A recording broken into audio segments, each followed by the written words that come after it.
There have been a lot of people that have made a lot of money off of Bitcoin, especially the ones that invested early on when it wasn't worth much. While most of these people are now living lavish lifestyles above the law, there is one man that is on the run from the government, and today we'll discuss his story.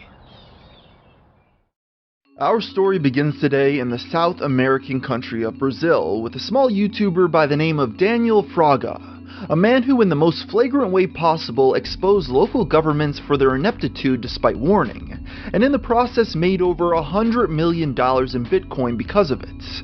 But we'll get to that part later. Daniel, an IT technician by trade, created his YouTube channel way back in 2010. While not very well known outside of Brazilian internet users, his content has been seen by millions within the country. Though his channel was popular in the region, to be clear, it wasn't the home of a well-defined program or a regular upload schedule, a catchy name, or fancy intros. It didn't resemble what we expect of a YouTube channel nowadays. Instead, Fraga's channel was a depository of expose videos, showing the general state of unkeptness of the Brazilian city he lived in. In these videos, he showed trash cluttering the streets and sidewalks, gradually widening potholes, traffic signs obscured by overgrown vegetation, fires raging out of control in abandoned lots, and even entire abandoned cars left to rot under the harsh Brazilian elements. Brazil can be a difficult place to live. The inability of public officials to maintain their cities manifests itself as a near perpetual state of urban decay in many places, and that's just one facet of the problem Daniel was raging against. Fraga's early work was not even commentary of the economic situation per se. They were just short, often 30-second uploads. It didn't even seem like he intended for them to be consumed by the general public. It merely served as his way to document the sad state of the city he lived in. In the beginning, he didn't provide much in the way of editorial opinions about what he was seeing. He was obviously livid about the living conditions in the city, but he wasn't saying much about it or naming names. But that would soon change. In a video uploaded in April 2010, Fraga directly blamed the then Sao Paulo mayor Gilberto Kassab for the trash commonly found strewn on the sidewalks. From that point onward, most of Fraga's videos directly blamed city officials, often the mayor himself, right there in the title. On June 5th, 2010, Fraga showed his face for the first time, making his first vlog-style video, again criticizing the mayor for all the garbage piling up on the streets. Commenters agreed with the YouTuber, adding their own stories about having to deal with both the garbage littered everywhere and rude government officials. The channel's popularity grew as Fraga's videos were passed around by people in the city.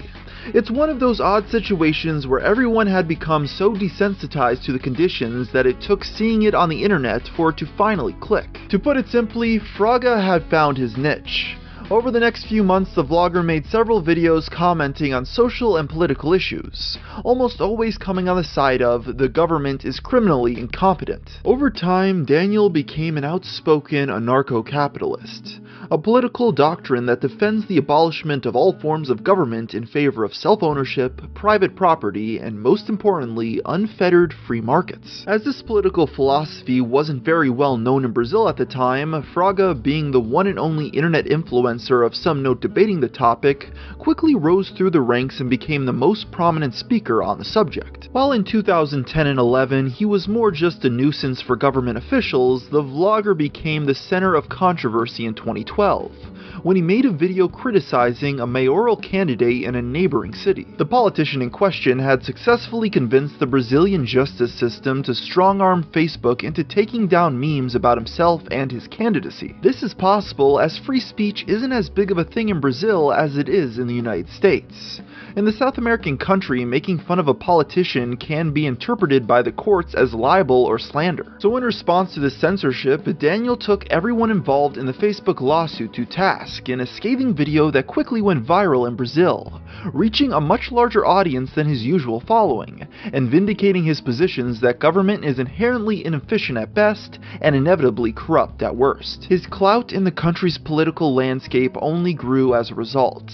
It was around that time that it became common to see online discussions where many credited Fraga for their disillusion with Brazilian politics. The judge Fraga criticized then sued the YouTuber for defamation, seeking damages and for the video to be removed from the platform.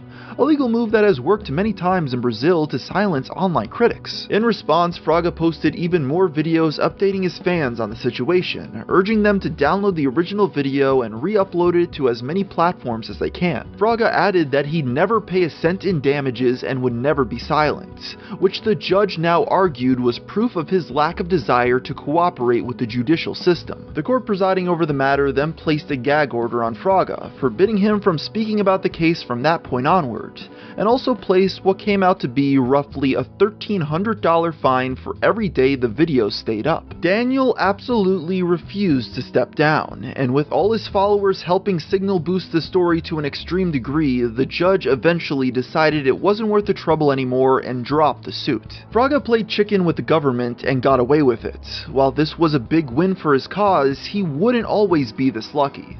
The vlogger would soon face another lawsuit, much for the same reason as the first. He criticized a politician who didn't quite like him. We'll learn more about this after a brief word from our sponsor. In a more arrogant fashion than last time, Daniel fought a politician accusing him of similar crimes as the judge, although with a different outcome. This time around he lost, although it didn't matter much to Daniel, who was utterly rejecting any sort of interaction with state officials, as he didn't even recognize the legitimacy of state courts. And as such, Fraga simply didn't bother to retain a lawyer or even show up for his hearings. He kept putting videos out about the lawsuit, making it abundantly clear he couldn't be controlled. So when he lost the case, Fraga remained steadfast in his absolute refusal to pay damages.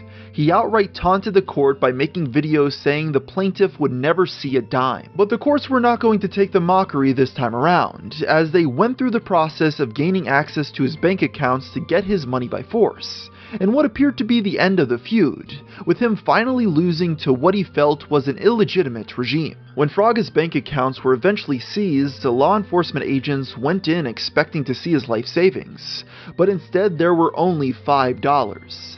This led many to wonder where exactly he had put all his money. It turns out, as Daniel soon explained in a video, he expected them to gain access to his accounts, so he finally made good on a long-time plan to go all in on Bitcoin, leaving only enough in his checking account as he needed to maintain it open per the bank's terms of service. It seems Fraga thought it would be funnier to have the government go through the legal hassle of gaining access to his account than it would have been for the bank just to notify them that the account was closed altogether. Now in full-blown contempt of court, with several videos that proved he not only not cooperate with authorities but also openly taunt them, Fraga's legal problems started to mount. Authorities finally showed up to his home to serve his subpoenas, which Fraga predictably simply refused to take. Now deliberately infringing several court orders, refusing to take subpoenas, and gleefully making videos admitting to all of it, Fraga was on a fast track to go to prison. But he didn't seem to care, as during this legal battle, that Bitcoin investment from earlier had made him rich. At this point, Fraga was a multimillionaire. No one knows for sure how much money he made in Bitcoin from buying so early on, but since he was a well-off guy to begin with and had put literally all of his finances into Bitcoin back when it was roughly only $10 a coin, the final total was a lot no matter how you looked at it. By some estimates on cryptocurrency forums, based on his upper management IT job, the city he lived in, and some other indicators, Fraga should have put enough into Bitcoin in early 2013 to be worth at least $100 million currently. And to be clear, this was a conservative estimate, as some argue that it was possibly worth much more, into the billions. And with that, Fraga vanished. When police finally moved in to arrest him, he was gone. His rented home was empty and he had long quit his job. On top of this, none of his known associates seemed to know of his whereabouts. His disappearance was a surprise to most of them as well. Since then, he's continued to surface on cryptocurrency forums from time to comment on new Bitcoin developments. In these circles, his appearances, no matter how trivial the post, are met with ecstatic praise. Ironically, federal authorities, shackled by the very inefficiencies Fraga so often criticized, finally moved in to cancel his passport sometime around summer of 2019, which gave Fraga a several-year head start to craft a new life virtually anywhere in the world. Recently, after a long period of very few Fraga online sightings, his enthusiasts noticed that the top banner of his channel had changed. There was a lot of discussion as to whether that meant some type of deliberate hidden message to his fans, or if there was a less interesting explanation. If the banner was some type of code, it remains unsolved to this day, along with his whereabouts. So there you have the story of a man who did what many dreamed of, exposing the government and getting away with it.